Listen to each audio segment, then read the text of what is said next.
abantu ekikyase mu ggwanga lyattu Uganda.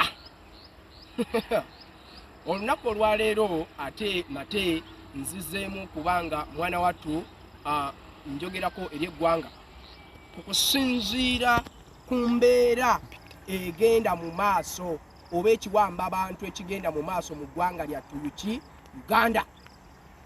Obubaka bwange nja kubeera direct wajje njagala bukole ki butwende oba butuuke.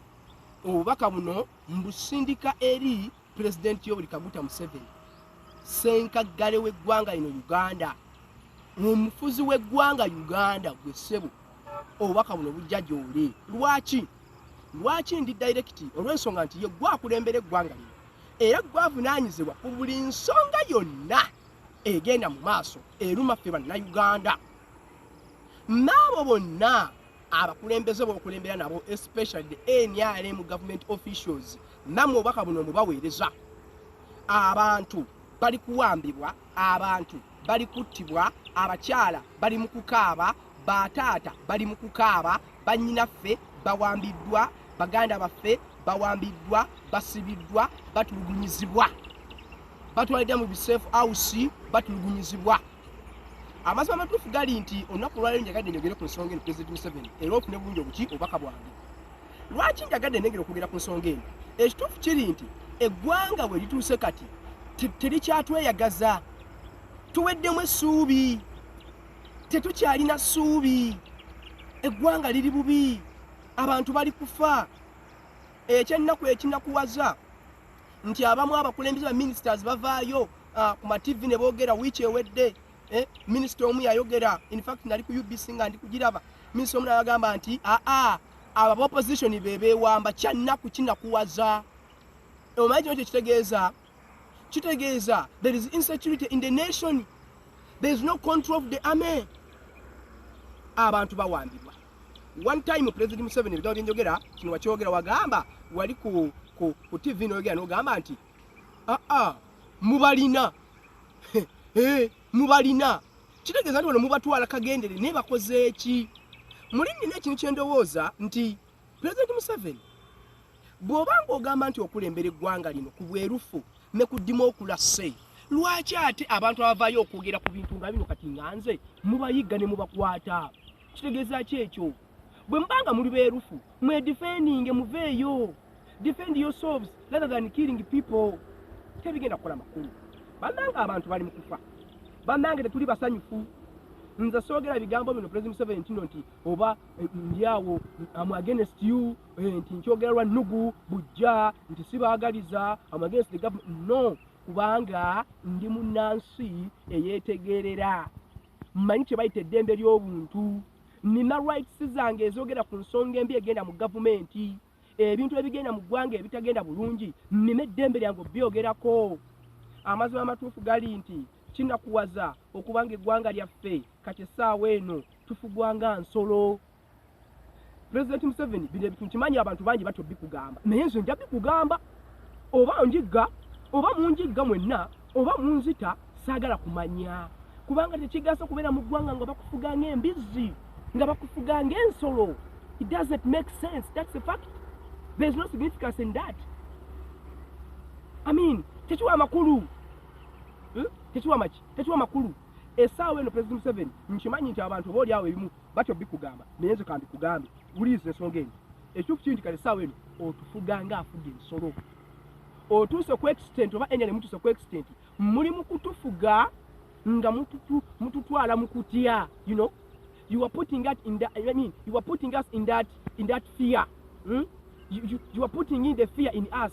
You guys, sikitegera kye mugenda maaso kye mukola. Muli mu kuteeka mu kutya. Mugamba tubeere mu kufugibwa ng'ensolo. Naye amazima amatuufu gali nti tetuli nsolo, ate ffe tetuli nsolo nti ze mugenda kufuga nga bwe mwagala.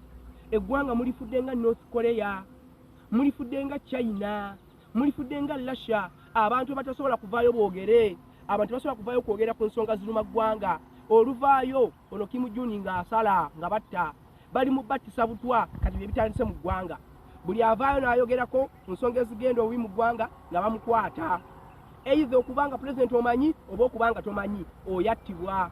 Naye ekituufu kiri nti bino ebintu biri kutta linnya lyo era bitta gavumenti yo yonna. Nja kuwaako example emu nti ebiseera ebisinga history tulaga nti history repeats itself.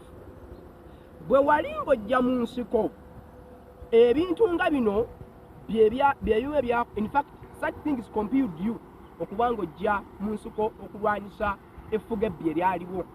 Abantu bawambibwa battibwa. That are the things that you claim that have actually compelled you or forced you to go into the bush to fight to change the situation. Naye amazima amatuufu President Museveni gali nti tuzzeeyo oba gwe tokiraba nze simanyi naye kino nkikugulira tuzzeeyo n'okusinga bwe twali kubanga abantu bali mu kuttibwa buli avaayo n'ayogera bamukwata buki bukwasi. Nze simanyi oba munankwata oba munankola ki ekyo sifuddeeyo oba munkwata munkwate newe munzite ebisujja bifaako naye kasita mba nga nsigazza eddembe lyange. Nagambye nti nze saagala kufugwa nga nsolo siri nsolo. I have an independent mind. Metegeerera mmanye ekituufu n'ekiki n'ekikyamu. Mabegako mu 1789 that is 1789 bannansi ba Bufalansa beegugunga eri gavumenti ya King Louis XVI the ancient regime. Lwaki beegugunga ebintu webiti kukwamba abantu buli avaako boogerako emisolo mingi nga bawamba abantu babatta. Tulaba mu around 1793 King Louis XVI yali amaze okuttibwa. Waliwo provisional government yajjawo in fact it was a conventional government under Robespierre, Marat, Danton n'abalala. Those guys took over after in fact the overthrow of King Louis XVI. Wabula abasajja bano baata kye bayita reign of terror mu ggwanga. Bawamba buli ali against them, buli omu nga bamuwamba ne bamutta ne bamukwata ng'ebigenda mu ggwanga leero naku lwaleero. Nkusiba Robespierre eyali chief engineer mu kintu kino mu 1794 yali amaze okuttibwa ng'amaze. He was executed, he was guillotined. That's the fact. So kakati lwaki njogera ebintu bino nti let us not forget. That's why history is so important and significant. Hey, kubanga tulaba ebyaliwo ne tukomparing ebiriwo ne tumanya kyekijja. Oyinza okumpita prophet of doom. Manyi Bible erina we bayogererako prophet Amos. Was it Amos? Yes, he was termed as the prophet of doom. Why? Amos spoke the reality, he spoke the truth. Kale yinza okwogera abazaga bannayo prophet of doom. No, the truth is that President Museveni ne NRM singa temubeera beegendereza yo ekintu kino muyinza okifuwa nga mukizza munda. Bino ebituze mbyogedde leero naye mwegendereze. Leero tuyinza okuba naye tulabanga abasirusiru mutulabanga ebiri awo. You have power, muyina amaanyi, muyina obuyinza, muyina mundu, muyina ssente. Yes, tuyinza okulabika nga abanafu naye tonyomanga maanyi gali mu bantu. Ekyo mbabuulira. Sandyagadde mumalirize nga abakulembeze abamu bendabye mu Africa. Obuyinza oyinza obubeeramu for long period of time nolowooza nti wamala. Eggwanga gwe n'olirabanga ennyumba yo. President Museveni nze nakugamba nja kugamba gwe kiva gy'oli to reflect on these things. Think about them. Bitunulemu. Lwaki nfuddeyo byogera nagambye nze ne bonzita ne bwemunkwala ne bwomuzita sifuddeeyo kasanga kubudde amazima kinava gy'oli. Abakulembeze bangi leero aba Africa bazze bagibwako mu mbeera embi kyesandyagala kikutuukeko.